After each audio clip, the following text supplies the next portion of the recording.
Hello, আজকে চলে এসেছি আমরা একটা নতুন রেসিপি নিয়ে। কুমড়ো দিয়ে ভোলা মাছের একটা ঝাল রেসিপি। খুব সিম্পলভাবে তৈরি করেছি। এর মধ্যে আমি কোনো পেঁয়াজ, আদা, রসুন অ্যাড করবো না। শুধুমাত্র নুন, হলুদ, জিরে গুঁড়ো, তিনটে জিনিস দিয়ে তৈরি করে ফেলবো মাছের একটা নতুন ধরনের রেসিপি। খুব সিম্পল রেসিপিটা, দেখো তোমরা দেখতে থাকো।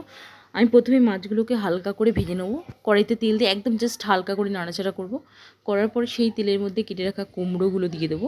কুমড়োর মধ্যে আমি মাখিয়ে রেখেছিলাম, কুমড়োটার মধ্যে নুন, হলুদ, জিরের গুঁড়ো, লঙ্কার গুঁড়ো দিয়ে মাখিয়ে রেখেছিলাম।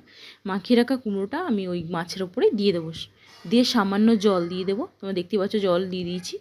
সামান্য জল দিয়ে দেবো। দিয়ে এবার কুমড়োটা যখন সেদ্ধ হয়ে যাবে, সেদ্ধ হয়ে যাওয়ার পরে তোমরা দেখতে পাবে পুরো মানে কলা পাতায় যেভাবে রান্না করা হয় না, ঠিক সেরকম একদম সেরকমই দেখতে লাগবে। তোমার পুরো পুরো তেল বেরিয়ে আসবে আর খুব সুন্দর একটা দেখতে লাগছে। কালারটা দেখো, তোমরা দেখতে পাচ্ছ। কলা পাতা এভাবেই করা হয়, যেহেতু আজকে কলা পাতা ছিল না আমি ওই জন্য এইভাবেই করেছি।